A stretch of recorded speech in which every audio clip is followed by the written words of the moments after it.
నిజంగా ఎట్లా గురుగారు ఇప్పుడు ఇన్ని ఆధ్యాత్మిక సంస్థలతోని ఇంతమంది గురువులతోని మీకు జర్నీ చేశారు, వాళ్ళతో ప్రయాణం చేశారు, వాళ్ళ యొక్క ఆరాలో మీరు తిరిగారు.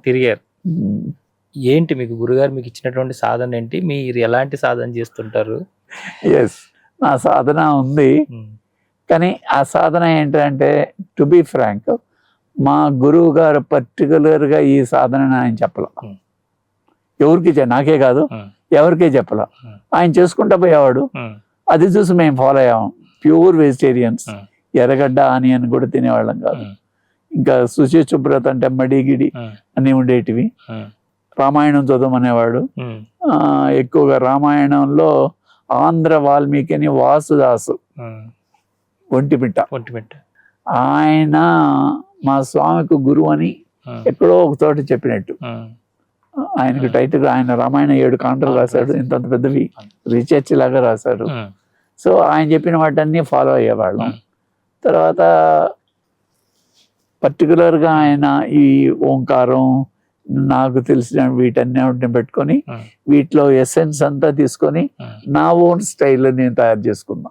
ఎందుకంటే నా మనసు నిశ్చలంగా ఆనందంగా ఉండేదానికి ఏదైతే ఒక సాధన క్రమం అంతే, ఒక సిస్టమ్, ఒక దాంట్లో ఒకటి నాకు నచ్చిన దాంట్లో. ఇప్పుడు మీరు తెలిసి ఆర్ట్ఫుల్ మెడిటేషన్ రామచంద్ర మిషన్, నేను 7 years ఉన్నా దాంట్లో.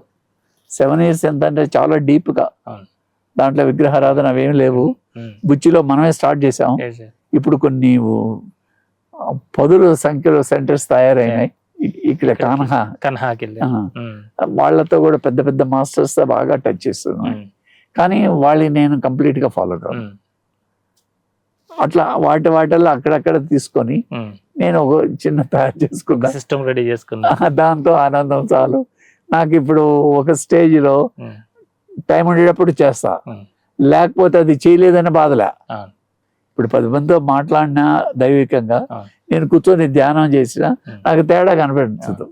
ఎవరు లేకపోతే కూర్చుంటా, ఉండేటప్పుడు మాట్లాడదా అనేటటువంటి కొంచెం సరళ స్వభావం. అది మంచిదో చెడ్డదో తెలియదు కానీ, బట్ కొంతమంది ఏమో చెడ్డది అంటారు, నీకు ఒకద్దు వాళ్ళ ఇష్టం, వాళ్ళు ఏమన్నా అంటే ఇది నాకు కావాల్సింది నాకు. ఇది మీ లోపల నుంచి వచ్చినటువంటి ఇది కాబట్టి మీరు ఎలాగ నడిపితే అంతే నడుస్తుంది. నాకు కన్వీనియంట్ గా ఉంది, చాలు, నాకు హ్యాపీ. ఏదో వీలైనంత వరకు నాకు కూడా విశ్వనాథ స్వామి చెప్పినట్టుగా లాస్ట్ బ్రీత్ వరకు నా వల్ల ఏదైనా సహాయం పొందితే, ఇవ్వగలిగితే, అంతకన్నా అదృష్టం లేదు. ఇప్పుడు మీరు క్రియేట్ చేసుకున్నటువంటి సాధన ఏదైతే ఉందో, అవును, దీన్ని మీరు ఎవరికైనా మీ శిష్యులకి లాగా అందించారు? ఎవరికైనా మీరే చేసుకుంటున్నారా? ఇది మాత్రం యాక్చువల్ గా వాళ్ళ సాధన అనేది కూడా ఒకటే, కామన్. అది కామన్, అందరికీ ఒకటే. అది తర్వాత కింద దశల్లో ఒక్కొక్కరు మనస్తత్వం, వాళ్ళ పూర్వ జన్మ కర్మ వాసనలు, ఒకవేళ నువ్వు చెప్పినా వాళ్ళు పట్టుకోలేరు. 4 దినాలు చేస్తారు, 4 ఏళ్ళు చేస్తారు, మానేస్తారు. అది వాళ్ళ వాసన బలంతో అవి కంటిన్యూ అవుతాయి. అందుకని చెప్పి కామన్ గా ఉండేది చెప్తాను నేను. ఓం నమః శివాయ ఇప్పుడు ఓపెన్ గా చెప్తాను నేను, ప్రతి ఒక్కరికే చెప్తాను. నాకు క్లోజ్ గా ఉండే వాళ్ళందరూ, నాకు ఫ్రెండ్షిప్ అయిన వాళ్ళందరూ, వాళ్ళు విన్నా వినకపోయినా బలవంతంగా నాయన ఓం నమః శివాయ అనేది ఒక 5 minutes చేయండి. ఒక గ్లాసు నీళ్లు పెట్టుకోండి, ఓం నమః శివాయ అని మీకు కొద్దిగా సౌండ్తో చెప్పండి. అంటే క్లోజ్ గా కాకుండా కొద్దిగా సౌండ్ వచ్చేట్టుగా చెప్పండి. 21 times చెప్పండి. చెప్పిన తర్వాత ఆ జలాన్ని మీరు మీ కోరిక కోరుకోండి, ఏదైనా మంచి కోరికలు. ఆ కూతురికి పెళ్ళో, ఎందుకంటే ఆయన అడగకుండా మనం ఇంకేమని అడుగుతాం, అడగండి, తప్పలేదు. ఏదో 1, 2 మ్యాక్సిమం. అది నాకు దీన్ని చేసి పెట్టు తండ్రి, నువ్వే నాకు దైవ సహాయంతో ఇది అవుతుంది, మానవ శక్తి నా వల్ల కాలేదు అని చెప్పి ఆ నీళ్ళాడు వదిలేసేయండి. ఆ 5 minutes కూడా పట్టదు, 41 days చేయండి. అట్లా ఈ ఓంకారం నమశివాయ అది అందరికీ చెప్తా ఉంటాను. నాదంటే అది ఇంకా అది వేరు, అది అదేదో పిచ్చి లోకంలో అని కలిపేస్తున్నాం. నాకు గురువు అనేది మెయిన్. మా తల్లి గారు ఇచ్చినటువంటి మంత్రం ఉంది, అది నేను చెప్పేస్తా ఉన్నాను ఎందుకంటే మీరు అడిగారు కాబట్టి. ఓం మహా ఈశ్వరి అమ్మ ఇచ్చింది రెగ్యులర్గా చేసుకుంటాడు. ఓం మహేశ్వరి, ఓం మహేశ్వరి, ఓం మహేశ్వరి. అమ్మతనాన్ని అమ్మ ఒళ్ళో ఉన్నట్టు, నేను చిన్న బిడ్డ అయినట్టు, ఎంత ఆనందం ఊహించుకోవడం. డబ్బులు ఖర్చు లేదు కదా, డబ్బులు ఖర్చు అయ్యేటుకుంటే బాధపడాలా. నీ ఊహ, నువ్వు చిన్న బిడ్డ అయిపో మనసులో. మామూలుగా బిడ్డకు తల్లికి మించినటువంటి సంపద కొట్టలేదు చిన్నప్పుడు. అమ్ముంటే చాలు వాడికి, ఇంకెవ్వరు వాళ్ళ. అమ్మ వాసన తగిలితే కూడా వాడు పట్టుకుంటాడు. ఆ స్థితికి మనం వెళ్ళిపోవచ్చు. అదేమి అంత పెద్ద ప్రాబ్లం ఏం కాదు. ప్రాక్టీస్ చేస్తూ చేస్తూ ఆమె స్మాల్ చైల్డ్. అందుకని రామకృష్ణ పరమహంస నాకు బాగా క్లోజ్ అయ్యాడు. కారణం ఏంటంటే అందరూ తల్లు, ఒక తల్లి ఉంటేనే ఆనందపడతావే, ప్రపంచంలో అందరినీ తల్లులుగా భావించు. నీ భావనలో ఆ తత్వం ఇమిడి ఉంది. దానికి కూడా ఒకరు అంటారు మహాత్ములు, ఒక అబ్బాయి చిన్నప్పుడు పెరిగినటువంటి వాళ్ళు ఒక దీంట్లో తల్లిదండ్రులు పాపం పిల్లల్ని పోగొట్టుకొని వచ్చేస్తే కొడుకు కూతురు వాళ్ళు వెళ్ళిపోతారు. ఒకడు పెద్ద వ్యాపారి అయిపోయి కోటీశ్వరుడయి వీడు ఉంటాడు. ఆ అమ్మాయి ఒక పెద్ద కోటీశ్వరుల ఇంట్లో భరతనాట్యాలు నేర్చుకుని ఒక నాట్యం నేర్చుకుంటుంది. తర్వాత చాలా అందగత్తె. వీడేం చేస్తాడంటే ఆ అమ్మాయిని కావాలని తెలియకుండా ఉన్నప్పుడు రమ్మని పెళ్లి చేసుకోవాలని రూమ్లోకి వస్తారు. ఎంతో ఆనందపడతా ఉంటారు. ఎందుకంటే ఆ యూత్లో ఆకర్షణ అట్లా ఉంటుంది. ఎంతో ఆనందం, ఆమె అంత సుందరి కాబట్టి. తీరా వచ్చినాక వాళ్ళు ఒకరొకరు మాట్లాడే సందర్భంలో వాళ్ళ అమ్మా నాన్న ఒకరేం తెలుసుకున్నప్పుడు వీడు భావం అంతా మారిపోయింది. సేమ్ లేడీ భావంలో ఎంత గొప్పతనం ఉంది. చెల్లి అనే భావం వస్తే అవన్నీ ఆడ వినాయి భావంలో ఉంది. కానీ అందరికీ ఆ భావాలంటే మొరుటోళ్ళకి కాదు. మొరుటోళ్ళు ఆ భావాలను కూడా మింగేస్తారు అనుకోండి. కానీ మనలాంటి వాళ్ళు భావ ప్రధానంగా, భావప్రియుడు అంటారు అంతే భగవంతుడిని. నా భావం కొద్దీ నాకు ఏం తల్లి అనుకోవడంలో నీకు కష్టమే ఉంది. అందరూ తల్లు. మా అమ్మే చిన్న వయసులో 9 ఏళ్ళ పిల్లోడే ఆమె ఒళ్ళో ఉన్నాను, ఆమెతో తిరుగుతూ ఉన్నాను, ఏమన్నా ఉంటే ఆమెతో మాట్లాడతాను, అనుసరిస్తుందమ్మా. ఆ అమ్మ ఒకప్పుడు ఈ అమ్మ ఎగ్జాంపుల్. ఈ అమ్మ ద్వారా ఆ అమ్మ సింపుల్ నుంచి ఇంకా మనం చెప్తారు కదా, దీన్ని ఆధారంగా చేసుకుని దాన్ని పట్టుకోవాలా. ప్రతి ఒక్కడు చిన్నపిల్లడప్పుడు వాడు నిజంగా అమ్మను ప్రేమించి ఉంటాడు. ఆ ప్రేమను గుర్తు చేసుకుని దాన్ని డెవలప్ చేయడమే సాధన. సింపుల్గా నాకు కూడా అది చాలా ఇష్టం. శ్రీరామ్ సార్ కూడా అదే అంటాడు, భక్తుడు అనేవాడు తల్లిని ఎట్లా ఉంటాడు, చిన్న పిల్లవాడు, వాడికి ఏం ఉండదు, అమ్మ ఉంటే చాలు అనే భావంతో ఉంటే చాలు. తల్లిని వదిలి బొమ్మను పట్టుకుంటే కష్టాలు వస్తాయి నాయన, కాబట్టి తల్లిని పట్టుకోండి అంటాడు ఆయన. ఆ విధంగా అట్లే రామకృష్ణ పరమహంస కూడా ప్రతి శ్రీని తల్లి. ఆయన ఒకసారి భోగం వాళ్ళ ఇంట్లో దగ్గర తీసుకుపోతా ఉంటే ఆమె డబ్బని పాదాలకు మొక్కాడంట. ఎందుకంటే నాకు అమ్మ కనిపించి ఆ భోగంలో. అంతెందుకు భార్యనే తల్లికి పూజించిన మహానుభావుడు కదా ఫస్ట్లోని. అట్లా ఆ భావంలో మనకు చాలా ఇవి ఉన్నాయి. అందులో రామకృష్ణ పరమహంస ఒక చిన్న కథ చెప్పేవాళ్ళు. చెప్పండి, చెప్తారా? చెప్తా, చెప్పండి. అది అందరికి కూడా ఉపయోగపడుతుంది. కరెక్ట్ గా కూడా ఈ భావంలో ఎంత ప్రభావం ఉంది అనే దానికి. ఒక 2 పులులు ఉన్నాయంట అడవిలో ఆనందంగా. భార్యాభర్త ఎంతో ఆనందంగా ప్రేమగా ఆప్యాయంగా జీవనయాత్ర సాగిస్తూ ఆమె గర్భవతి అయింది. గర్భవతి అయినప్పుడు ఒకసారి ఒక కోనేట్లో 2 వచ్చి నీళ్లు తాగేటువంటి సమయంలో ఒక రాజు బాణాలు వేయడం, రాజు వేటకు వచ్చి బాణాలు వేస్తే ఇంకా ప్రాణభయంతో ఇది ఒక పక్క వెళ్ళిపోవడం. ప్రాణానికి వచ్చేటప్పటికి మళ్ళీ ఎవరు భార్యలే భర్తలే, వాడి ప్రాణం వాడిది వెళ్ళిపోయింది. పాపం ఈ నిండు గర్భవతిగా అయినటువంటి పులి పరిగెత్తి ఒక చోట పడిపోయి ప్రసవించి చనిపోతుంది. వెంటనే అదృష్టం కొద్దీ ఆ దారిలో ఒక గొర్రెల గుంపు తీసుకొస్తూ చూశాడు. అప్పుడే పుట్టిన పులిపిల్ల తీసుకున్నాడు. ఆ పులి ఇంకా గొర్రెలతోనే పెంచాడు పాపం. ఈ పులిపిల్ల కళ్ళు తెరస్తానే గొర్రెలనే చూసింది, గొర్రెలతోనే పెరుగుతా ఉంది. ఇది ఇట్లా. తర్వాత అటు తండ్రి పులి భార్య పోయింది అని దిగులతో అల్లాడిపోయి మానసికంగా కృంగిపోయి ఉంటే నక్క బావ ఈ విషయాలు తెలుసుకొని వాడికి చెప్పిందంట, రే నాయనా నువ్వేం బాధపడద్దు, నీ భార్య పోయింది కానీ నీ కొడుకున్నాడు, నీ వంశోద్ధారకుడు, వాడు పెరుగుతా ఉన్నాడు అంటే సంతోషపడి చూడాలని వస్తే ఇది పరిగెత్తిందంట. నువ్వు అట్టపోతే చచ్చిపోతాడు, నిన్ను చూస్తే నువ్వు కొద్ది కాలం ఆగు, నేను వాడిని తయారు చేస్తా, తర్వాత చెప్తా, అప్పుడు నువ్వు వద్దు అని చెప్పి ఈ నక్క బావ రోజు పులిపిల్ల దగ్గరకు వచ్చేదంట గొర్రెల్లో. వచ్చి నువ్వు గొర్రె కాదు నువ్వు పులి, నువ్వు గొర్రె కాదు నువ్వు పులి. దీనికి విసుగొచ్చి ఒకరోజు నా దగ్గరకు రావద్దు, కూర్చొని ఉంటా, కొడతాను నిన్ను, నేను గొర్రె అయితే నువ్వు పులి అంటావు, నీకేమైనా బుద్ధి ఉందా, ఎట్ట చెప్తావు అసలు, నేను గొర్రె, నేను గొర్రె కాదని ఎట్టా అనుకోవాలి అని అంటే, దాంట్లో చెప్పంగా ప్రాక్టీస్ మేక్స్ పర్ఫెక్ట్ అని ఒకటి ఉంది కదా, కబీర్ కూడా ఒకటి అంటారు దోహాలో, భలే తమాషగా అద్భుతంగా చెప్తారు ఆయన.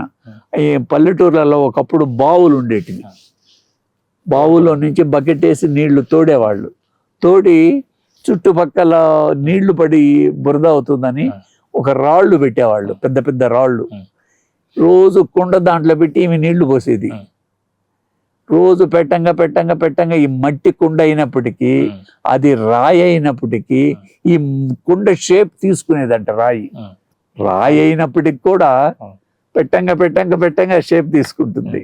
అట్లా చెప్పంగా ఈ పిల్ల ఈ నక్కబాబు పాపం ఇన్నిసార్లు చెప్తా ఉంది, ఏదో ఉంటుంది, నాకు ఏదన్నా ఒక ప్రూఫ్, నాకు నమ్మడానికి ఏదో ఒక ప్రూఫ్ కావాలి కదా, లేకుండా నేను నమ్మలేను, నా వల్ల కాదు అంటే, బాగుంది నీకు ప్రూఫ్ చూపిస్తానని ఒక పెద్ద కోలంలో తీసుకెళ్ళి, చూడు ఆయన నీ రూపం చూడు, వాటి రూపం చూడు అంటే డిఫరెంట్గా ఉంది. కొంచెం ధైర్యం వచ్చింది, ఎందుకంటే అది ఇది ఒకటిగా లేదు, అది వేరుగా ఉంది, ఇది వేరుగా ఉంది. తర్వాత కొద్ది కాలానికి వాళ్ళ నాయన్ని ఆ పక్క తీసుకొచ్చి డైరెక్ట్గా చూపించింది, చూడెట్టున్నా అంటే నీ రూపం ఆ రూపం ఒకటిగానే ఉంది. అంటే నేను గొర్రె కాదు అనేది తెలుస్తుంది, కానీ నాకు ఆ భయాలు పోవడం లేదు, ఆ బాధలు పోవడం లేదు.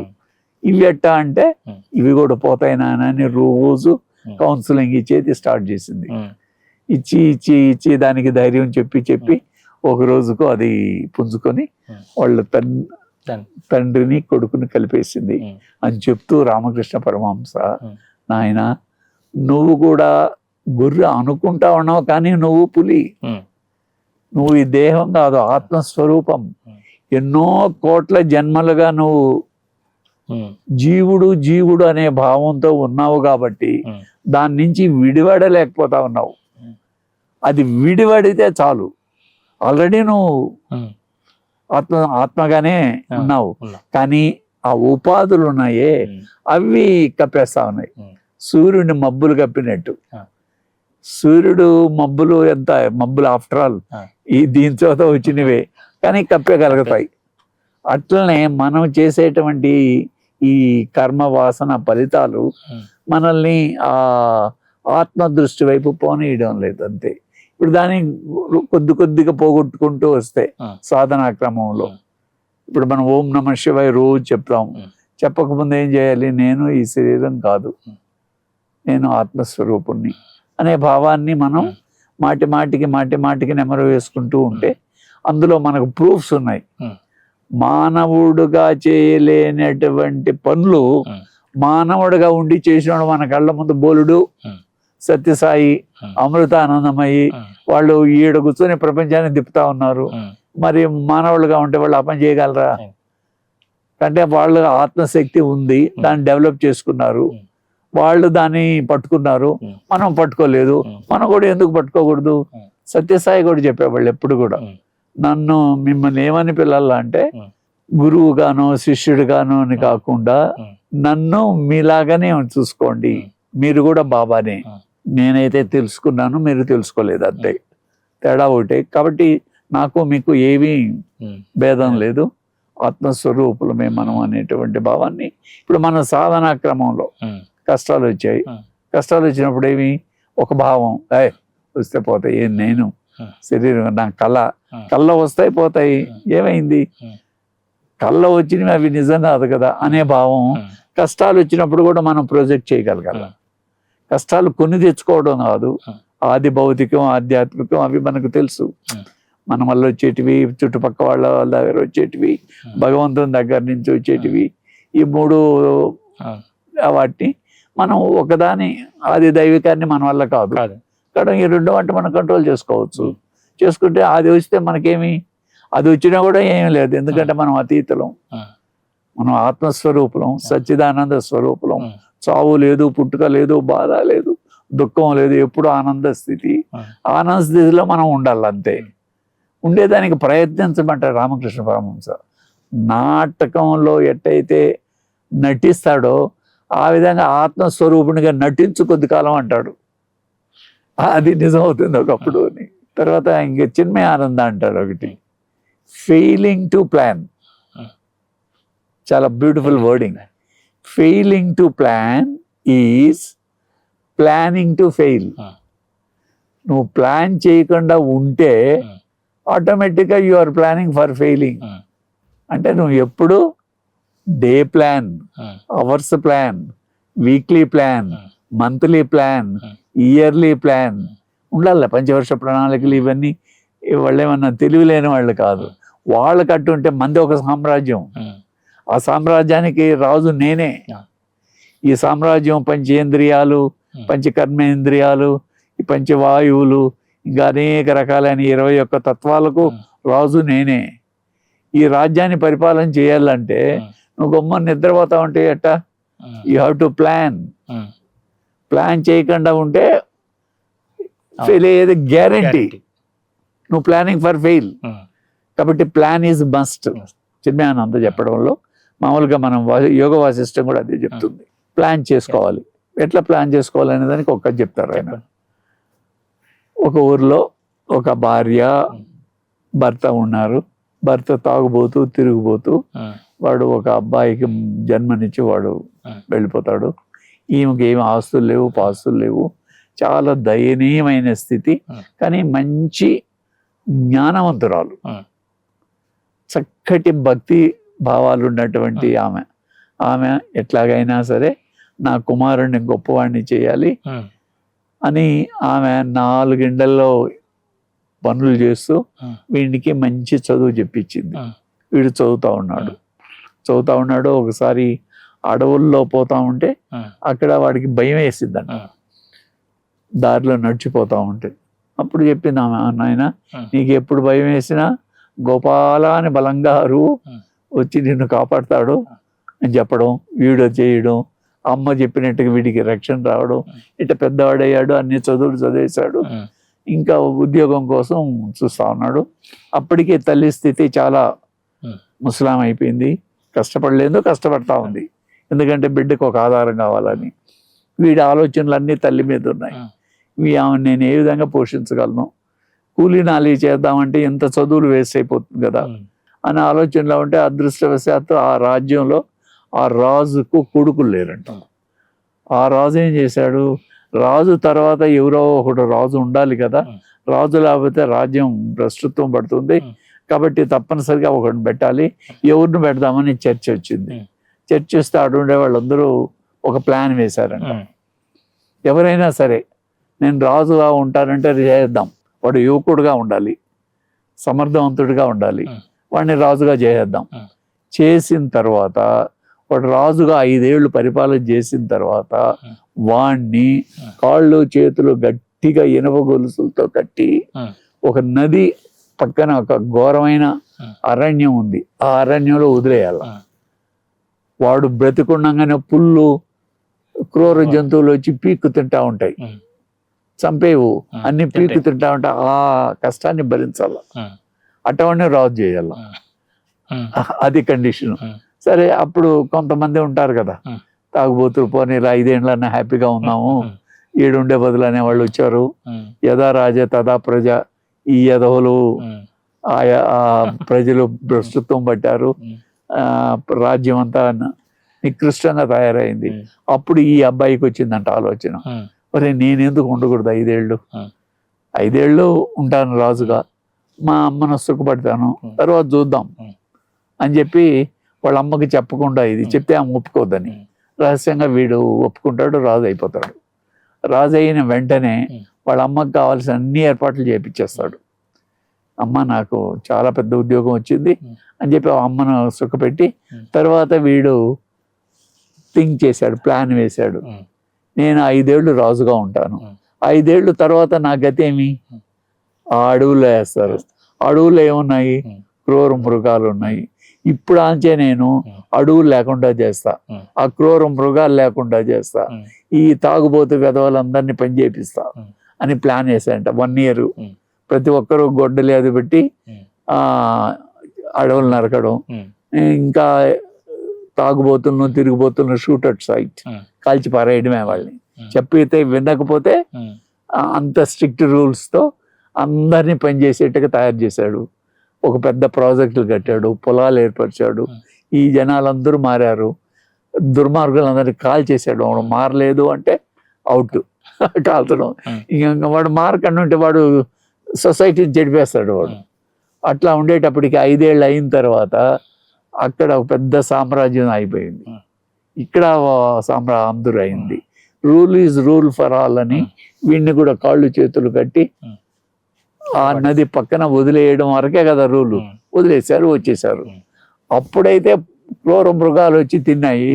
ఇప్పుడు ఆడ పూలమాలతో వచ్చి ఆ కట్లు ఇప్పి, స్వామి శాశ్వతంగా నువ్వే రాజుగా ఉండు, మాకు నీ దయ వల్ల మేమందరూ బాగుపడ్డాము కాబట్టి నువ్వు వచ్చి ఉండు అని చెప్పినట్టు అవి చెప్తూ, ప్లానింగ్ అనేది ప్రతి మనిషికి అవసరం. నెక్స్ట్ అవర్ ఏదంటే మనసుకు డిప్రెషన్ కూడా రాదు. ఇది చాలా సూక్ష్మం. నా ప్రాక్టికల్. ఏదో ఏమి లేకుండా గొమ్మనున్నాం అనుకో, అసలు అది డిమ్గా అది వర్కౌట్ కాదు, యాక్టివ్గా ఉండడం కాదు. కాబట్టి ప్రతి 1 hourకి ఒక ప్లాన్, ఈ పని అవుతాను ఆ పని, ఎంతో యాక్టివ్గా ఉంటుంది మనసు. Very simple. మంచి పని చెయ్యి. ఊడ్చు, పాత్రలు గడుగు, లేకపోతే సంథింగ్ యూస్ఫుల్గా ఉండేటువంటి పని. అట్లా కానీ మనం ప్లాన్లో ఉంటే ప్రతి ఒక్కరూ బాగుపడతారు, ప్రతి ఒక్కరూ ఆనందంగా ఉండడానికి అవకాశం. సో కాబట్టి ప్లానింగ్ అనేది మనకు ఆధ్యాత్మికంలో అయినా ఈ మామూలు ప్రపంచంలో అయినా ఇట్ ఈస్ మస్ట్. కాబట్టి ఏదో దేవుడు ఉన్నాడు, అన్ని ఆయన చూసుకుంటాడు అనేది తర్వాత ఆయన చూసుకునేది ఆయన చూసుకుంటాడు. ఆయన కథ వీడు ఆలోచన చేయాల్సిన మళ్ళా మన కథ మనం ఆలోచన చేసుకోవాలనేది నిజమైనటువంటి ఆధ్యాత్మికత అది.